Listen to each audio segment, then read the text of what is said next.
Welcome. Glad to have you here. This is a course in behavior economics, and we're going to learn a great deal of how we make decisions during this 8-week part of the course. So, thank you for taking the course, thank you for registering, thank you for coming along with me in this journey, and I can't wait to get started. My name is George Dan. I am here because I love to talk about behavior economics and how we make decisions and how those decisions can be influenced. So I am glad that I get a chance to share this with you, and I'm looking forward to each and every minute of this course. Before we start this presentation, please go to the discussion forum and answer the following 2 questions. How did you choose University of Chicago Graham School and not other? And how did you choose this course of behavior economics and not other? So please do so, and we'll talk about it when the time comes, most likely in our asynchronous sessions. So let's get started. We're going to have to start with the credo. Our course credo is that people have choices, they respond to incentives, and they're influenced by nudges. So we all want to believe we all have choices, and we respond to them based on our motivation, our incentives, our reasons to get up in the morning and do things. And these environments where we play are influenced by nudges, and therefore influences our decisions. So this is the framework that we're going to start playing in this course. It's about people have choices, they respond to incentives, and they are influenced by nudges. Let's see how this goes. So why are we studying the decision making, the psychology of decision making? Well, first of all, is we want to understand how others make decisions. Maybe we want to improve our own decisions. We want to become better decision makers.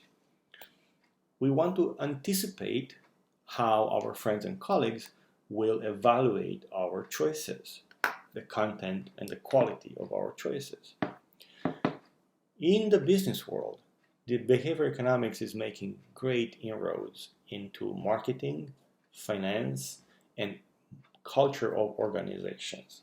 In marketing has been dealing with how do people decide what to buy for a long time.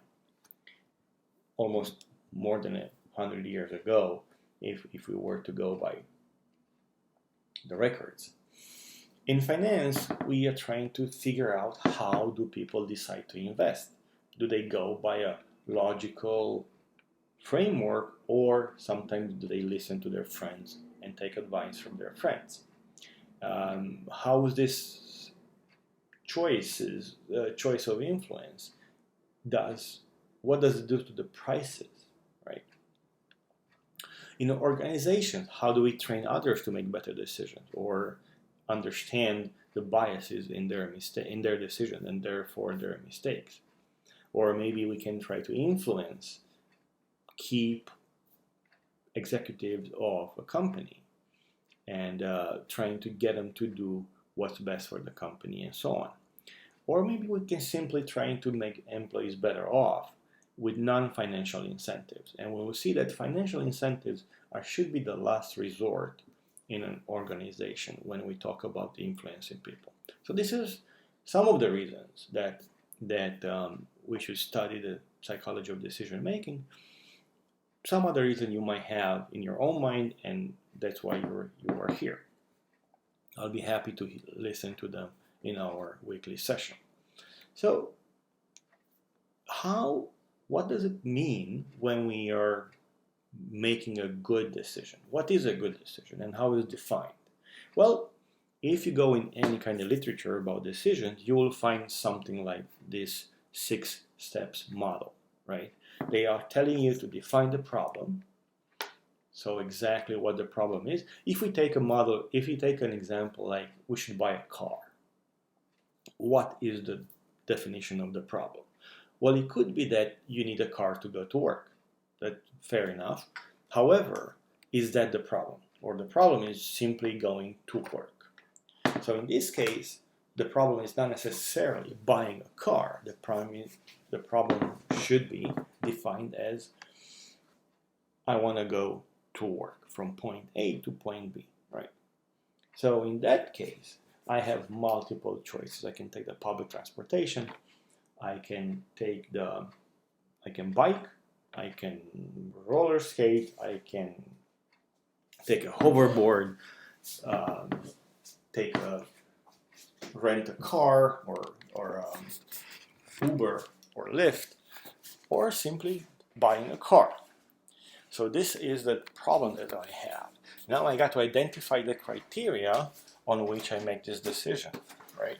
So I'm going to have to list up all the problems or the criteria that I have with each of the choices. So let's assume that we want to bike, walk, or take public transportation, or buying a car, right?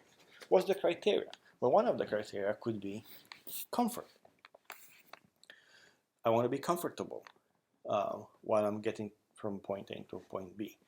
With the bike and the walking and taking public transportation, solve that kind of problem? Maybe not, right?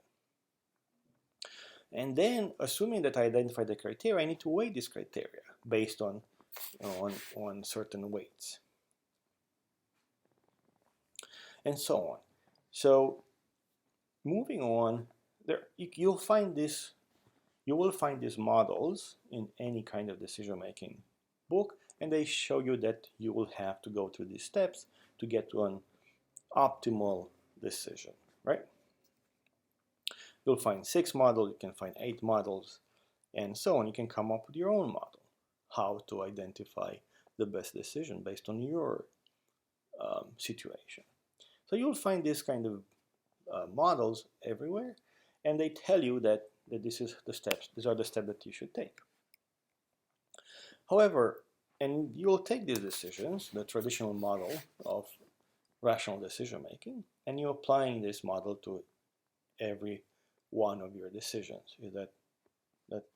That's how we should do it. It's a prescriptive model. This is how we should do it. Are we doing it this way? Well,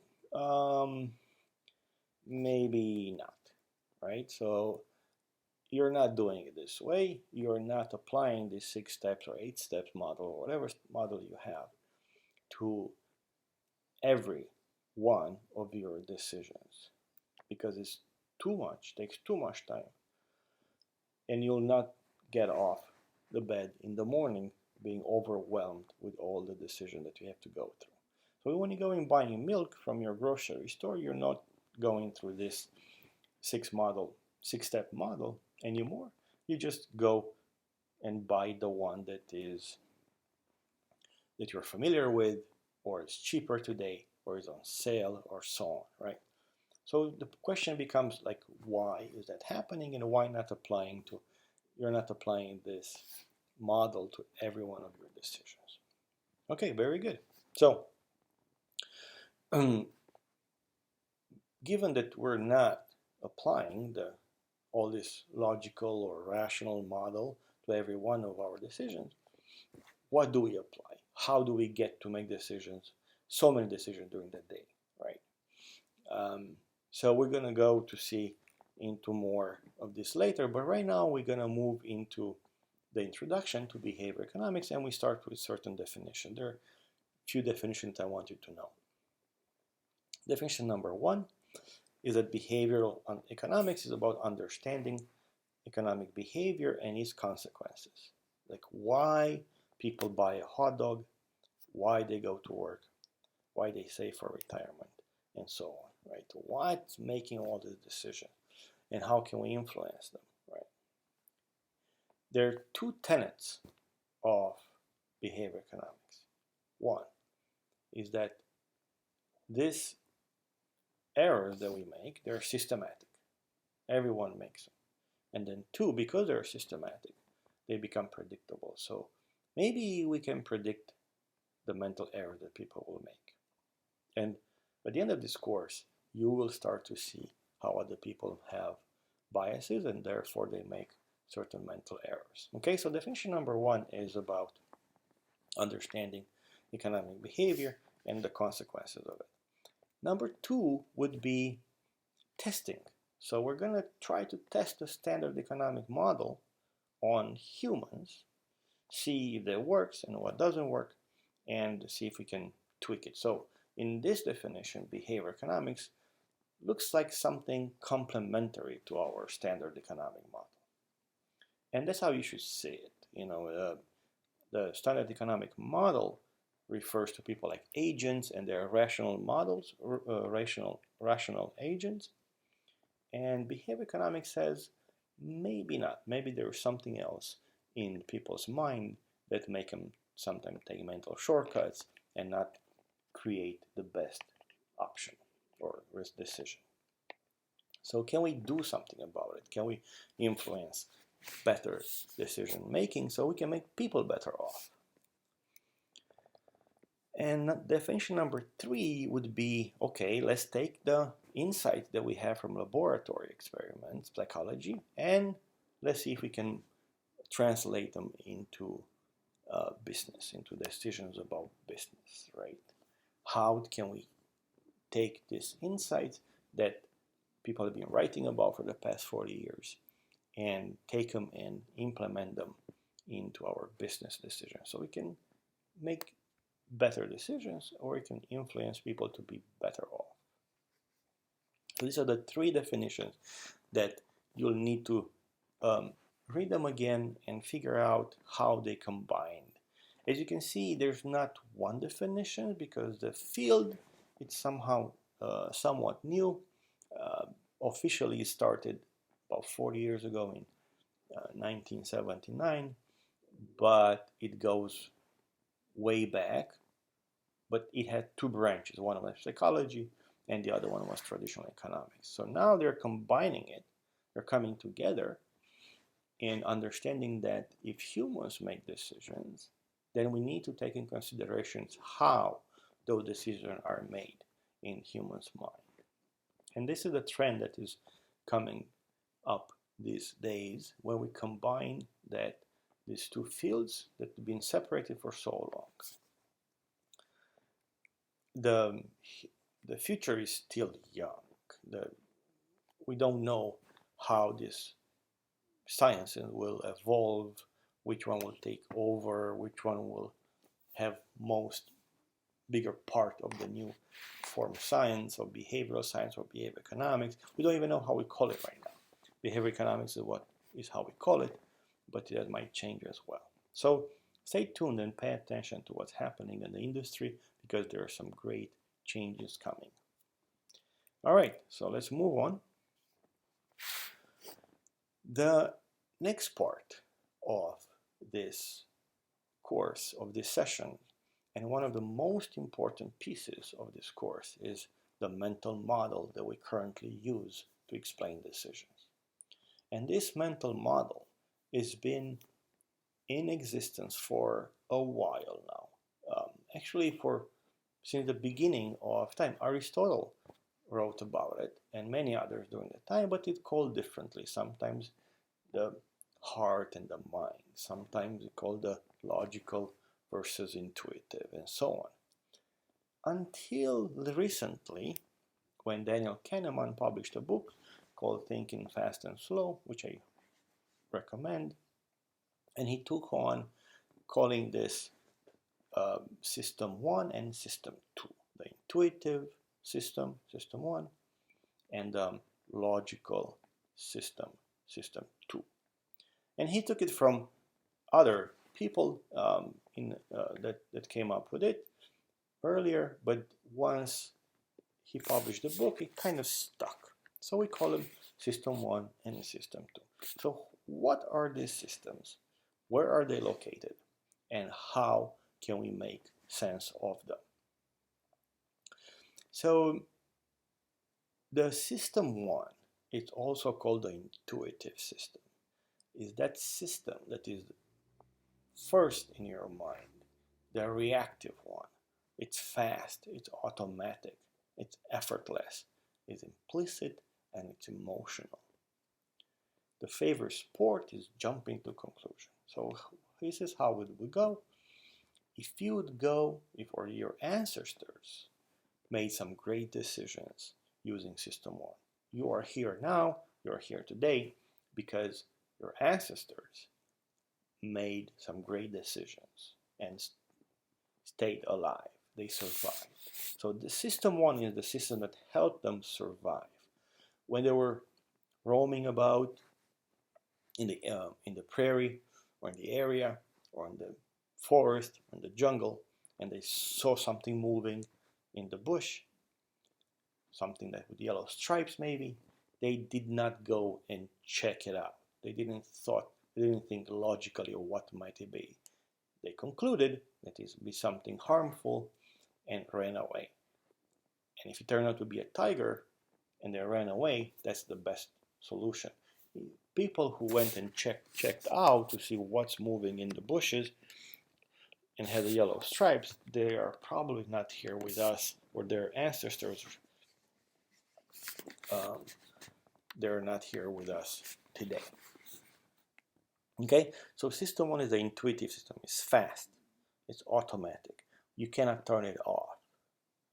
If you see something, you cannot unsee it. If you see words on a billboard, you cannot not read them, right? So they're automatic, you cannot turn it off. It's always there. It's pretty much keeping you alive. You are able to move around the room without bumping into things, because your System 1 can calculate on the spot the distances and the shapes of the object, so you don't bump into things. As I record this material right now, I am walking around the room like I'm teaching in a classroom, and I am able to speak and move at the same time. So System 1 is the one that keeps me moving, allowing me to speak logically and clearly about the behavior economics topic. If I were to speed up a bit and start running around the room, then I cannot talk anymore. I have to stop and make sure that I don't bump into things. So I got to call into action my System 2, which is the logical one, the slow. It's conscious, it's effortful, explicit and logical, and I can call upon it on demand. The favorite sport is called chess. You can see it as favorite sport being chess. Now, because it's slow and conscious and effortful, that's the key word, effortful. That means I'm supposed to make an effort when I engage System 1, when I quote, unquote, think about things. So if it's effortful, that implies that the more I use it, the more effort I have to put in, and the tired I get. Okay, so we'll come back to these concepts during our course, and we're going to be constantly talking about System 1 and System 2. And I want you to see System 1 as a 10-year-old kid who knows it all. He's always helpful, always trying to be helpful, but sometimes he misses the spot. Whereas System 2 is what Daniel Kahneman calls the lazy policeman. It's somewhere in the back of your head, of your mind, sleeping in some kind of sleep mode, but then you can call upon it when it's necessary. Okay, so we will discuss about this a little bit more detail soon. So look at this picture real quick. Again, what did you see? What was your reaction to it? Well, you saw a lady who looks like she's a bit angry. It did not take you long to figure this part out. It can last very, very short time, less than a second. You figure out that something was making this lady angry, right? So you looked at it and you didn't need much. Your System 1 gave you an answer really, really fast. And this is important. This is part of our social interaction when we have to make decisions who to trust very, very quickly. Not as much these days still, but this was very important as we were earlier humans. How about this? Can you do this real fast? 17 times 24? Not really, unless you already knew the answer before. You have this moment, you got time, you got to pull out a calculator or a piece of paper and start working it out. And some of you might not even start. Some of you might even give up in the meantime because it's all about cost and benefits. So you do not want to waste precious thinking units, if you will, or mental energy units, if you will, for something that you don't see the benefits. So this is what System 2 will do to you. So this is purely System 2 at this moment when we look at this 17 times 24. And you're thinking, why should I do it? Do I really have to engage my brain, my System 2, and spend mental energy units on this if I don't see why, right? So I'm reluctant to spend mental energy units. I'm reluctant to make effort to think if I don't have to. And when I say think, it's always quote unquote, because thinking is System 2 part, action.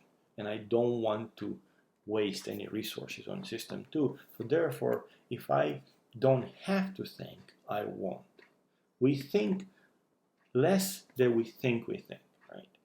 Okay, so I want you to think about System 1 as jumping to conclusion, a fast system that will give us the answers real quick without any effort to figure out the accuracy of the answers, whereas System 2 is much more logical and will give us better answers, but slower, and it's effortful. So I don't want to spend much of its energy. Okay, so we have to start with these two systems because they're actually a great model of explaining how we make decisions. Some of the activities attributed to System 1, right? You can read them now. Like you're trying to detect that one object is more distant than another. Again, you can walk around the room without bumping into things. If someone makes a sudden noise, you'll turn around and look to see where the noise is coming from. You don't really think about these things. You do them automatically. You know, some of you can complete a phrase, bread and whatever, butter or whatever it is. You automatically make a disgust face when shown a horrible picture. You can detect hostility in a voice. You can answer 2 plus 2. You can do that automatically without much thinking because you've been trained all your life about what 2 plus 2 means. You can read words on large billboards, like I said before, without thinking.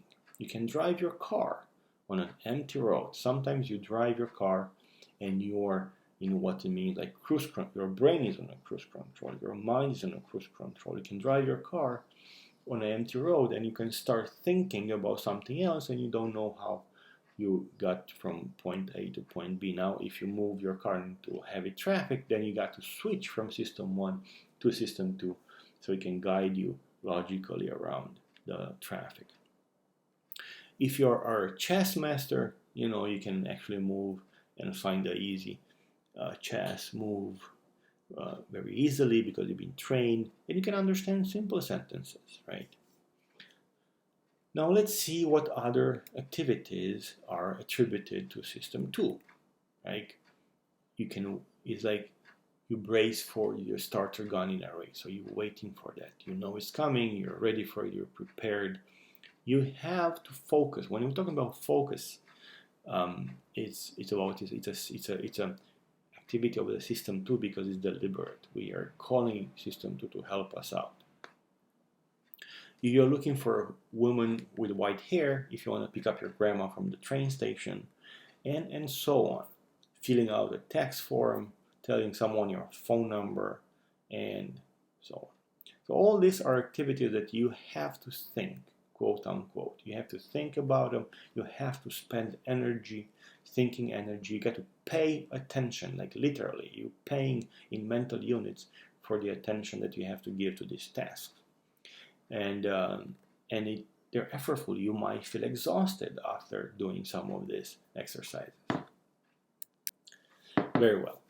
So these few slides are very important. System 1 versus System 2. I really recommend that you go and read that Thinking Fast and Slow by Daniel Kahneman, a book that I put in your reading, because you'll see how these two systems work in much more detail. So let's see how they are working.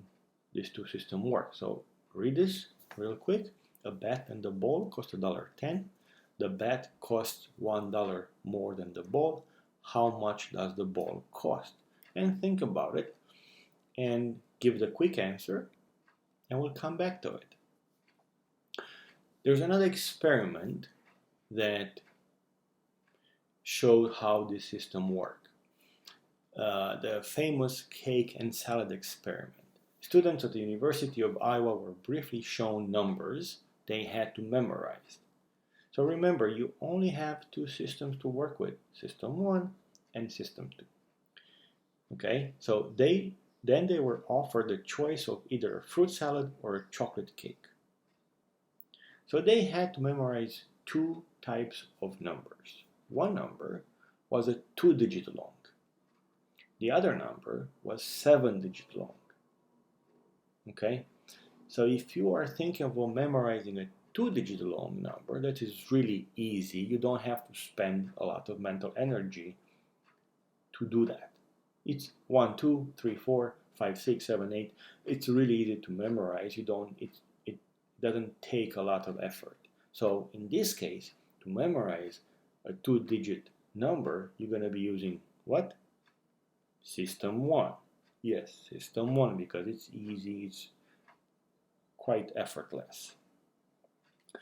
So if you memorize a 2-digit number, then what else you have left to make decision? Well, System 2. So now, when you're faced with choosing between cake and salad, while memorizing the 2-digit number in your head, in your mind, System 2 will make the decision for you. And System 2, being logical and looking out for your long-term health, it will tell you that it's better for you to eat the salad. Okay? Because it's better for you on the long term. Now I can calculate the cost and benefits of having a salad versus having a chocolate cake, and I have time and I can afford to use System 2 to do this kind of decision, and I will choose salad because salad is better for me long term. Let's see what happens if we memorize the 7-digit number. 7-digit number, it's really hard to memorize. I cannot do it using System 1. There's no way. I have to really come up with some kind of formula to memorize the digits. And maybe they move up by 2. So if I say 7, 5, 2, 4, 6, 7, 8, then I have to figure out some kind of mnemonic that I can use to memorize the 7-digit number. It's really hard. So one way to do it is, come up with some kind of formula, or simply repeating it until I learn it. But in that case, that's a System 2 action. It's heavily rational, if you will. It requires some mental energy. So if I use System 2 to memorize 7-digit number, what do I have left? Well, System 1. System 1, jump to conclusion. As long as the choice or the decision makes sense, has cohesion, it looks like a story, I'm okay with it. I'm going to move on, and I like that. So if all I have left to make a decision is System 1, then I'm going to choose cake. Most of the people chose cake. Why? Because it's good right now. The benefits now and I don't have time to think about the long-term problems of eating a cake. Cake is good now. It gives me instant gratification, which was system 1 is going for. I solved the problem using system 1. Okay, so this is what this experiment did for the students, and it's a very famous experience. So now let's go back to what we just said. A bat and a ball cost $1.10. The bat costs $1 more than the ball. How much does the ball cost? And some of you have quickly found the answer. 10 cents. Raise your hand if that's the case. And if I don't say anything, you would go home and you are very pleased with yourself, and you're very pleased that you got the answer correctly, and you'll never think about this again. Okay? So this is a system 1 reaction. What's system 1 doing? It jumps to conclusion, it grabs whatever's available, in our case 10 cents, and presents this 10 cents as the real answer because everything checks out as far as cohesion. Does 10 cents sound like a good answer? Absolutely. So here it is. Here's the answer. But watch what's happening in your mind when I say, really? Think again. Is this the final answer? At this second, right now, you are calling into system 2 to help. System 1 says, I've done all I could. I'm going to have to call system 2 in action. And system 2 takes a piece of paper and a pencil and starts calculating. And if you do that, you'll find out that their answer is actually 5 cents. Okay? So the system 1 answer was 10 cents. The system 2 answer, and the most accurate, is 5 cents. So why is this happening? It happens again, like I said, because all system 1 cares when providing answers is quick response, jumping to conclusion, quick response, and cohesion of the story. If this story of 10 cents makes some sort of sense, some sort of cohesion, it's a cohesive story, then I'm okay with that, and I'm going to present this as an answer. Okay? So you could see with this little example how your system work, and you can start to identify them as system 1, jumping to conclusion, fast, effortless, and system 2, when called upon, brings the heavy cavalry, the pen and paper, the logical. But that's more effort, and we don't want to do that. We do not want to spend our mental energy units on frivolous things. Okay? All right, very good. Great. So let's move on. So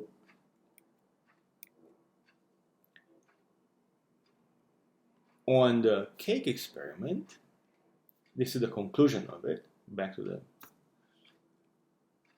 cake experiment, our reflective brain knows that what's the reflective brain? That will be system 2. Knows that the fruit salad is better for our health.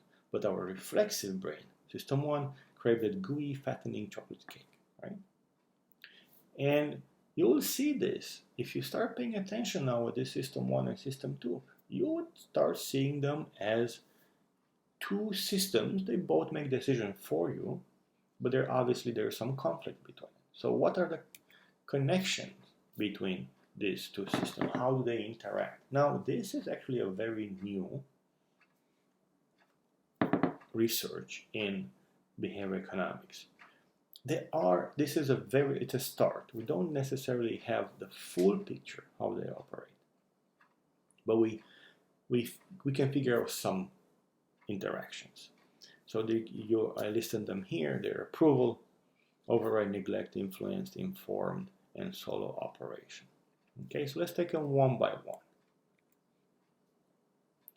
The approval part. System 1, passing by an ice cream parlor. It goes, I want ice cream. Okay? And if this is it, if there are no other checks and balances from system 2, you would go in, right? Or in this case, in the approval case, system 2 says, okay, yep, ice cream is fine, you deserve it for whatever reason. You had a hard day at work, you had a good day at work, you deserve it, so that's it, the decision is made.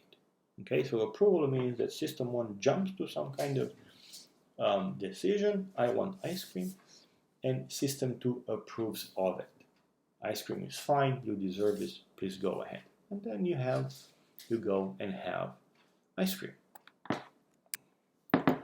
In the override mode, system 1 goes, I want ice cream.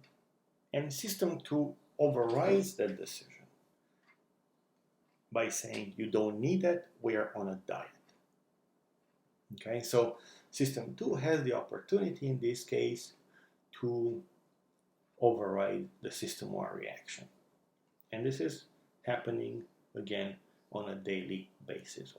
Now, there are ways when, if system 2 is too tired, and we'll talk about that a bit later, then it doesn't get a chance to override, and you go for that ice cream that even if you know is not good for you. Okay.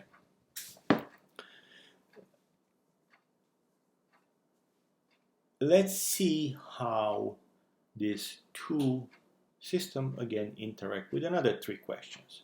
So read the question. 5 machines need 5 minutes to make 5 widgets. How much time will take 100 machines to make 100 widgets? Get it? Write down your answer quickly. Next question. In a lake, a patch of lilies doubles area each night. It takes 48 days to completely fill out the lake area.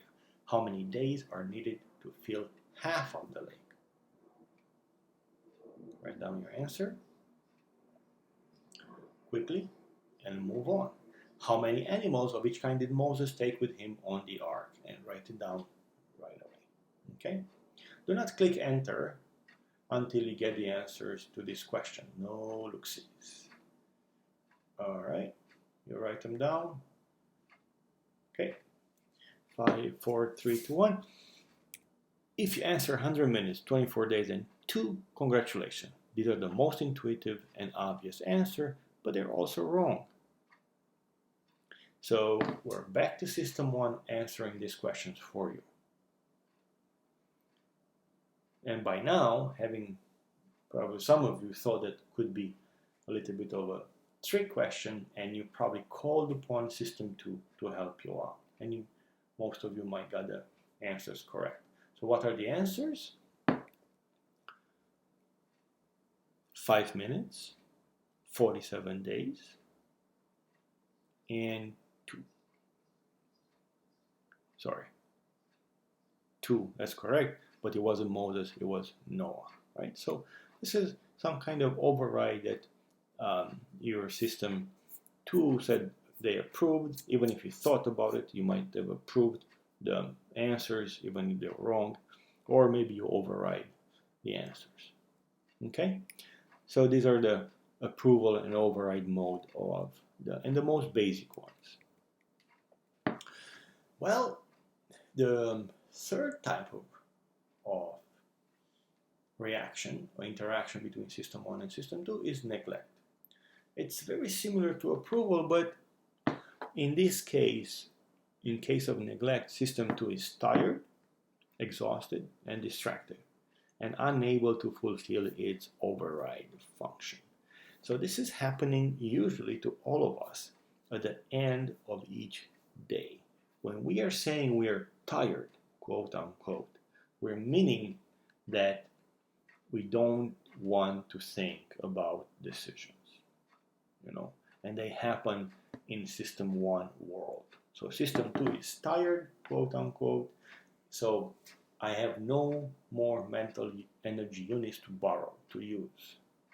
And unless I replenish it with different ways, like sleep or some kind of motivational speech or whatever, then I won't have any mental energy units to use, and I will, or system 2 will kind of take a break.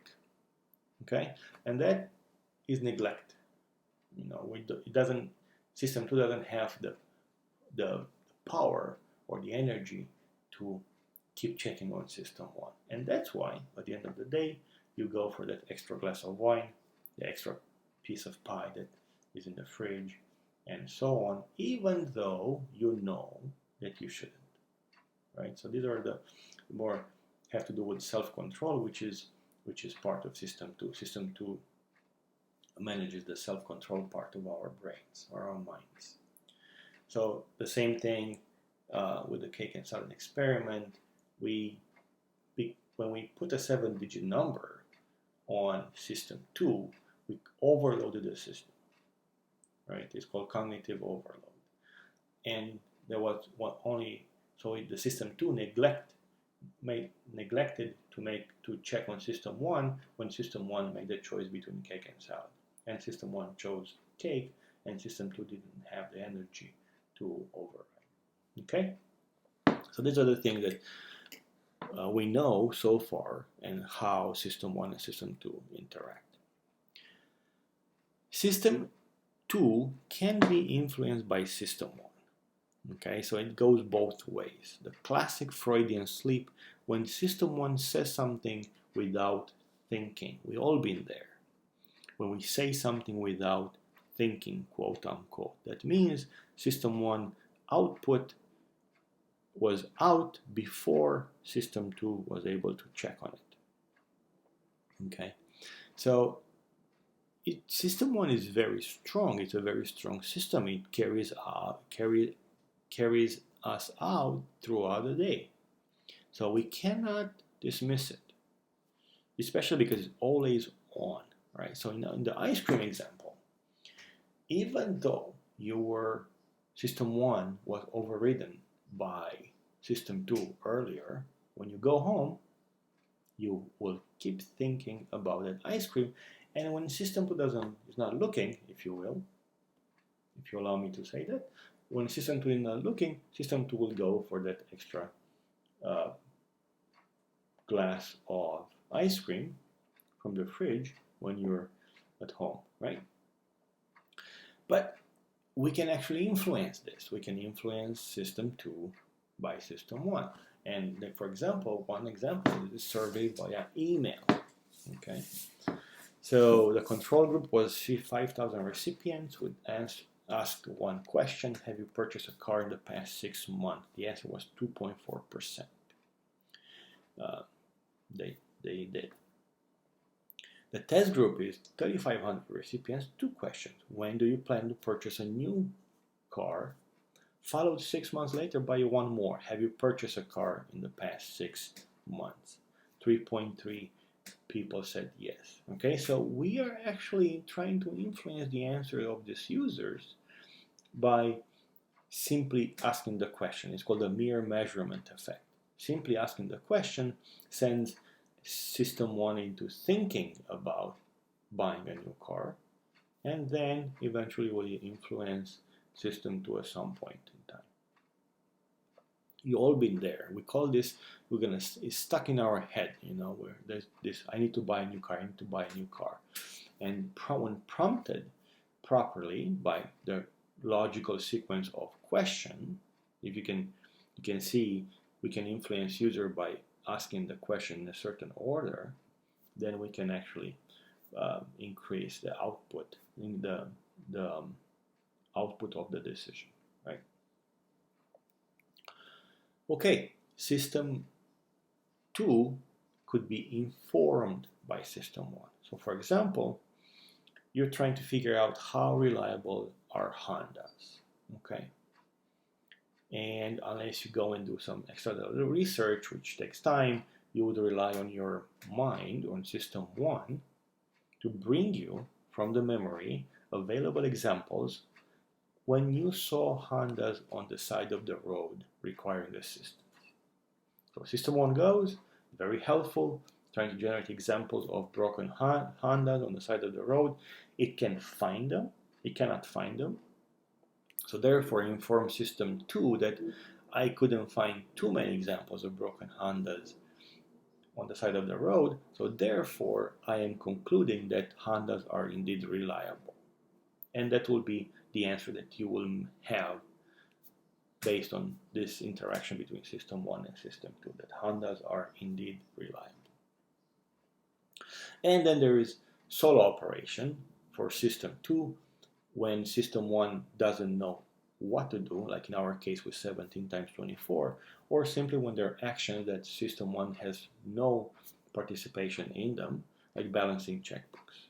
Okay, so that's all a system 2 reaction, and you have to make time and spend energy on it to get that done. So these are the sum of the interaction that we have with system 1 and system 2. I'm sure there are more, but so far it's a good start in our conversation. Great, this was very good. So we talked about system 1 and system 2. What are they? How do they work? And how do they interact with each other? So let's look at some videos on YouTube and to see how these systems interact. So it's all about system interaction at this moment. So the first one we're going to go is on YouTube, called selective attention test, and it's famous by this time. If you saw this before, you cannot reset it. So if you saw it, you already know what's happening, and you have to just move on with the next one. But for those of you who didn't see this before, please pay attention to what the instructions are.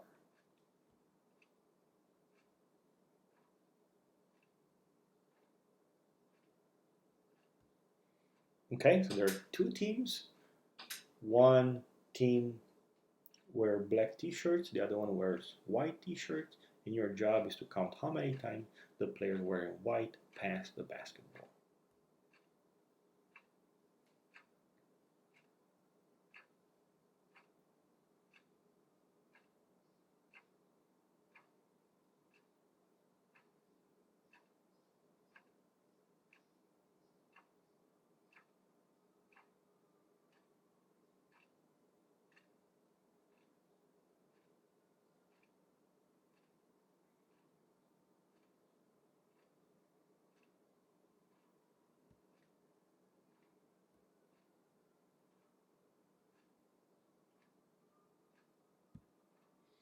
So if you got 15 passing, congratulations, you got it right. But let's continue on. At this moment, when this question is asked, some of you will say yes, some of you will say no. For the one that say no, congratulations. That's the right way to do it. For the one that you said yes, you were not focusing on the ball, but that also happens. There are no right or wrong answer in this course because it's human interaction. There are no right answers. Some of you saw the gorilla, some of you didn't see the gorilla. Some of you are asking me right now, what gorilla? I haven't seen a gorilla. I'm not sure what you're talking about. There's no gorilla. So let's go.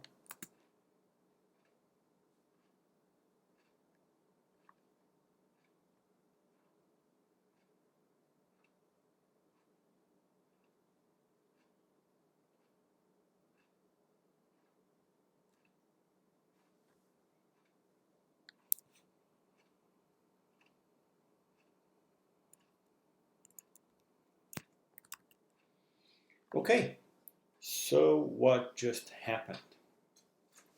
And I've been running this video, this experiment for a long time now, and it's interesting. Some people don't see the gorilla at all. It's a big gorilla, comes from right to, goes out in the left side.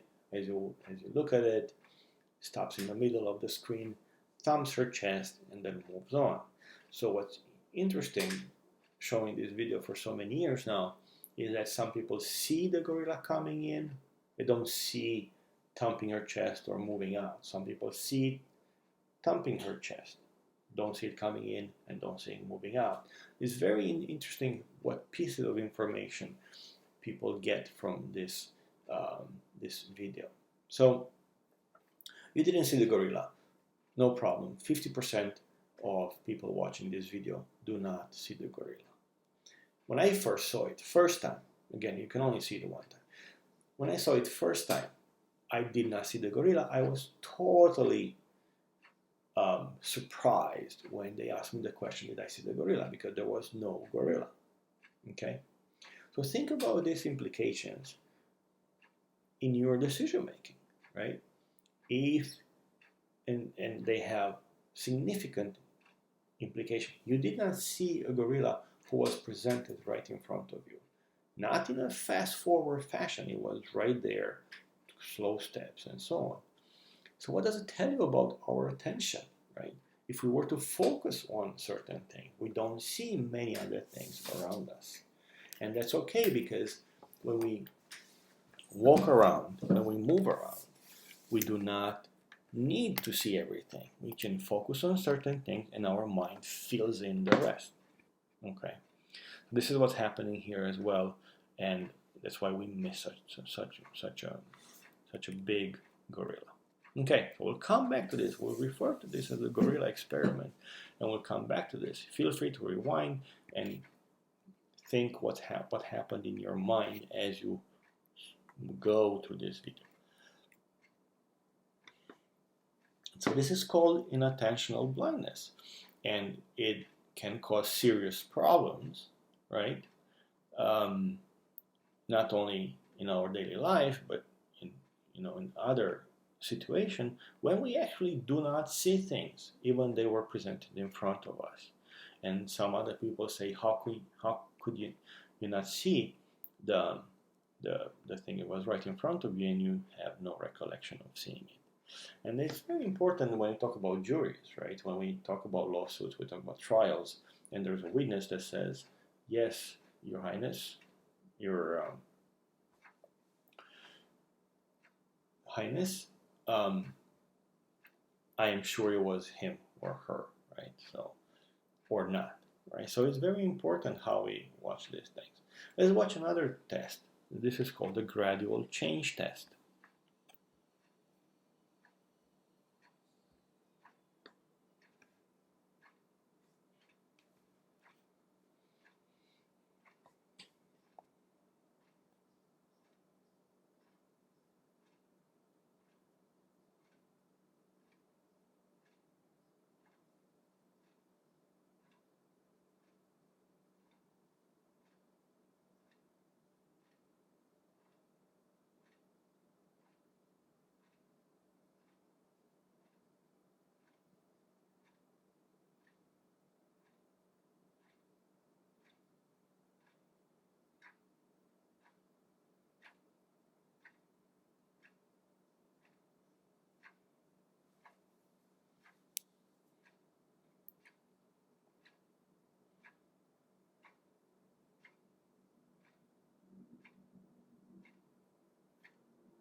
All right, so in this case, when the test started, your eyes were going around and around and around, scanning every so often all the parts of the image that you could in order to find out what's changing.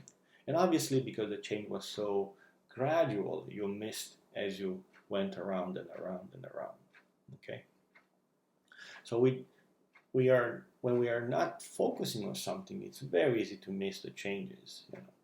In the second part of the video, when they showed you what has changed, it became a gorilla kind of video, right? You were actually looking in the lower corner, left corner of the screen, you knew what's changing, and now you could see the change. But what you missed, if something would have changed outside of that, of your focus area, you would have missed that. So it became a gorilla video. So it's interesting how we miss a lot of things, but yet we are fine and we can go on with our lives, because System 1 will take care of us and will take care of filling in the rest of the picture for us. Okay? So we have to pick an area where to focus our attention. If we don't know where the change happens, this makes it easy to miss other changes. And this is a very interesting area in business where we have some practical application, and we call this the slippery slope syndrome or the boiling frog syndrome. The boiling frog comes from an experiment that is more anecdotal than real. I'll let you search for that. But we talk about the slippery slope syndrome where, especially in accounting, right? A company starts stretching the law and maybe breaking it in some places. So you, as an accountant, will have to sign the audited financial statements and report the unethical aspects of it. But what happens is, 1 year you're stretching a little bit, and no one gets caught, no problem. There's no problems. Next year you're pushing it a little bit more. Next year a little bit more, until you break it and it's got caught. So obviously, this, for you that remember Enron in 2001, that's what happened, and so on. So the slippery slope syndrome is we keep pushing on an error until it breaks, right? It's a gradual, no one notices until it's over, until it's broken. So the gradual change test. Let's look another one. It's called the door study.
Okay, so even if we paying attention to one thing doesn't let us notice other things, and it's very, very important, and we have to be aware of our shortcomings. Moving on, so let's look at some biases and blunders. For example, this is a very interesting test by Shepard. Are these two tables the same or different? Right? I'm going to let you deal with this. I'm going to let you try this out. If you say yes, why yes? If you say no, why no? But I'll tell you one hint, you can measure them on the screen. How about this? Are these silhouettes of these people the same or different? Okay. Again, you can take a ruler and measure the height of each person. Is the middle circle the same? Are the middle circles the same, or one is bigger than the other? How about these two arrows? Which one is longer? All right. So our eyes sometimes deceive us. All right. So far we introduced system 1 and system 2 and the interaction between them. And we kind of figure out that, okay, maybe we're missing a lot of things in our decision process. And the question is why, right? Are we not rational at all?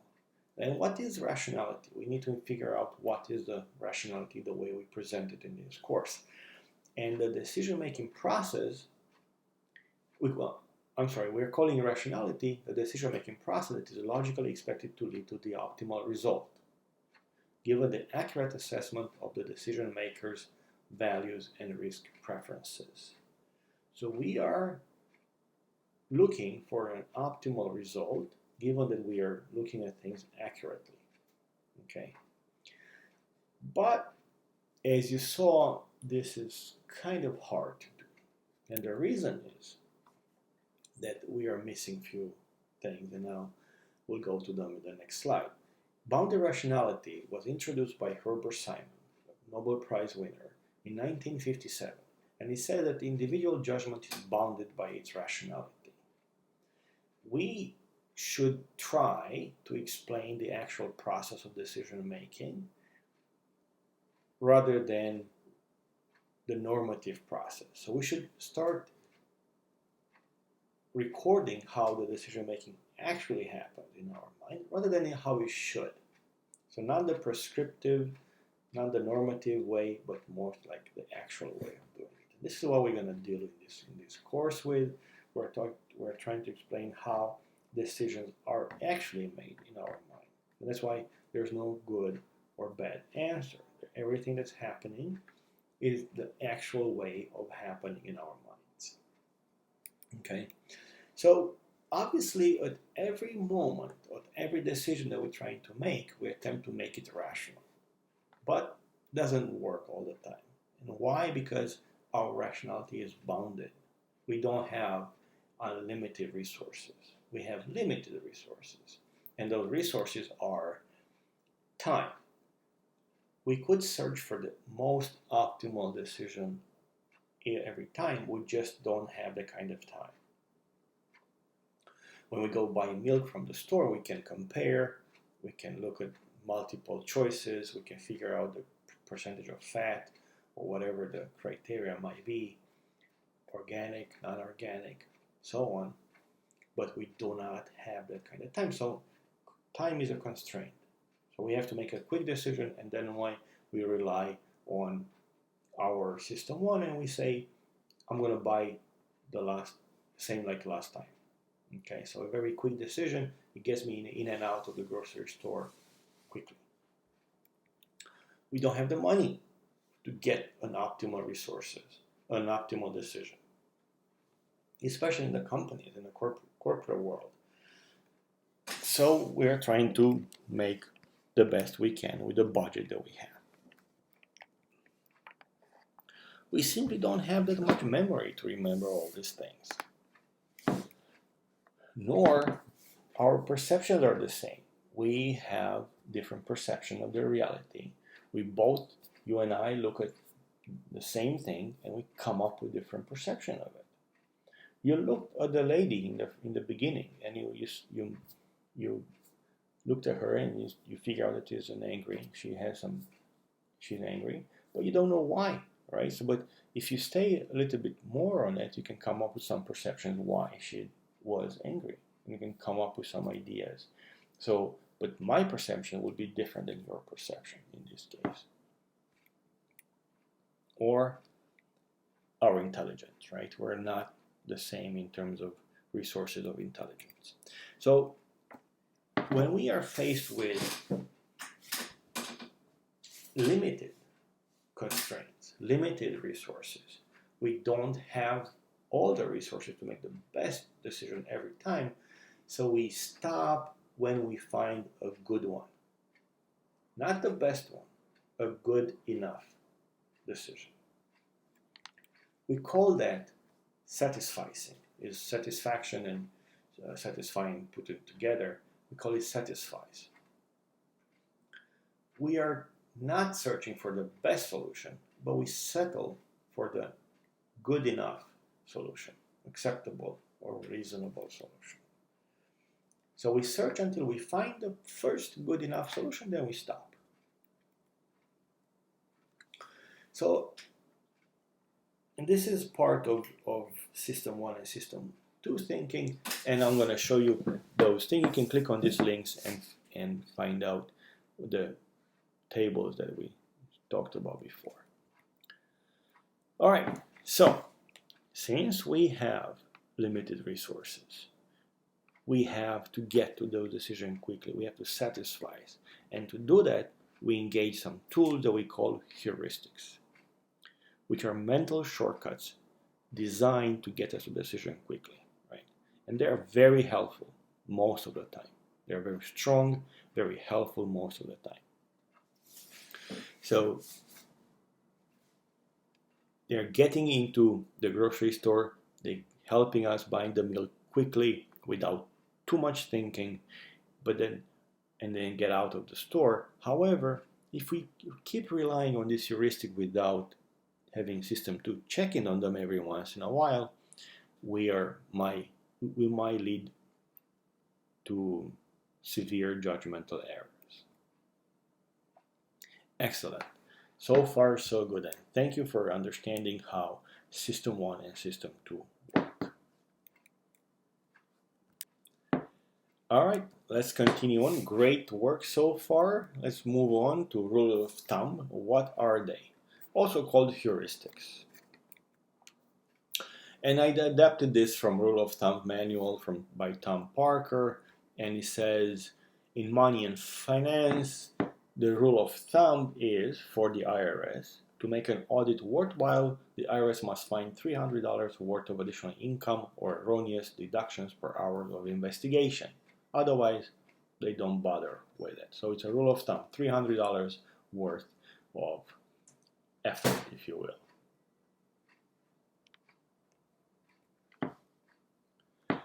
In children and child care, give your child a library card when he or she is able to write his or her full name, right? So that's another rule of thumb of getting your child to start reading. An hour's nap in the middle of the day equals 3 hours of sleep at night. That's another rule of thumb, a shortcut that will help you mitigate the sleep patterns during the day and night. Okay? So great. So these are the rule of thumbs. When you cook, these are rule of thumbs for different measurements. And you can see a thumb is an ounce of cheese, a fist is a cup of spaghetti, rice, or vegetables, and a palm, minus the fingers, is 3 ounces of meat, fish, or poultry. Okay, so that's another way of implementing rule of thumbs in our decision making. Birthday problem. This is because birthdays are so dear to us. They're so unique to us. It's only once a year for us. And if we ask you, how many people share the same birthday, then your answer would be very, very low, right? So if you write down your answers right now, how many people it takes to share your birthday, you will come up with some different numbers, and I bet you that some of them will be lower than the next slide here. So what are the chances that 2 people in this room, in this chat, will share a birthday? And it goes something like this, right? There's no 100%, but about 57, 60 people were getting to 99%, right? So most of us will think differently. Most of us, it takes so much more to get to have the same birthday. But if you look, if we are about 10, 20 people, then we are about 30% or 40% actually chance of having the same room. And if we are in an auditorium with about 60 people, very soon you'll find someone sharing the same birthday, right? But because birthdays are so dear to us, we don't think that they're so common. All right, another irrational, if you will, move that we do is tipping. We tip. 94% of Americans tip when they have a chance to do so. Restaurants, taxi, hotel service. But if you think about it, tipping does not make sense from the standard economic behavior. So if you tip at the end of a meal, especially if you don't come back, you go to a new city, you go to a restaurant, you take a cab, so on, and you have no intention of coming back to that city or that restaurant. Most likely, you're not going to have the same cab, take the same cab next time you come into this city. So why do we tip? It makes no economic sense to get money out of our pocket and pay someone without any kind of benefit, right? Economic benefit. But people do this all the time. So why? Why is that? Well, some reasons are to make life more pleasant experience, or because it's a social norm, or it's a feedback mechanism for the server. And these are reasons that some people will come up with to justify why they tip. However, they still do not make economic sense. If you're tipping someone at the end of your meal with no expectation to see that person again, what kind of feedback you're going to give? So maybe it's a feedback for the server and telling her or him how was the service. But you're not going to benefit at all from that feedback. What you're going to do is you get feedback for the next client, which the question is, why would you care? So tipping doesn't make sense economically, but yet we're still doing it. Now, it did make a lot of sense when it first invented, which is in medieval England. There was a jar by the register or by the counter, which says TIP, to ensure promptness. And then you go in, you would put some dollars in, or whatever money they had at the time, and then you would get served better or not so good. Okay? Depending on how much you were tipping. That makes sense. But tipping nowadays at the end of the transaction doesn't make sense. We're still doing it, and we have some reasons for it, right? Not too strong of reasons from the economic theory, but reasons enough. All right, so tipping is an activity that we engage in and doesn't make economic sense. All right, great. So far, so good. So let's start talking about behavior economics. And we are placing the origins of behavior economics with Daniel Kahneman and Amos Tversky in 1960s, when they were studying at the Hebrew University, and they were studying the training of the fighter pilots.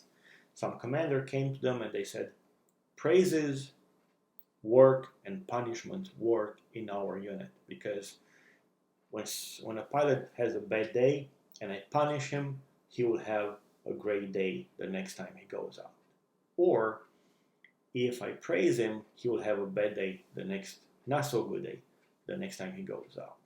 And Kahneman and Tversky studied this part, and they figured out that this is a fallacy. There's no such thing as praising followed by a bad day, or punishment followed by great days, right? It's simply a regression to the mean. So they started thinking what kind of shortcuts the people have that are actually not true and they published their famous paper in 1979, where they published the prospect theory, and that is officially that's the birth of behavior economics in 1979. And I really, really suggest that you read Michael Lewis's book, The Undoing Project, where he explains the entire connection between these two guys, Daniel Kahneman and Amos Tversky. Daniel Kahneman won the Nobel Prize in 2002. Amos Tversky died before that, and because the Nobel Prize is not attributed posthumously, he did not get it, but it's a shared work. And Amos Tversky is actually credited with bridging the gap between psychology and standard economics in creating this field. So very important, the work of these two gentlemen, and we'll be referring to it in great detail in our course. So in conclusion, we don't think as much as we think we think. We don't want to think as much because thinking, quote unquote, is effortful. It's a system one process, and we want to get through the day, through our decisions, without spending too much mental energy. Right? So we have the system one and system two. There's two mental models that serve us really well in explaining how decisions are made. We'll continue on with our lecture 2, and thank you so much for this. Bye.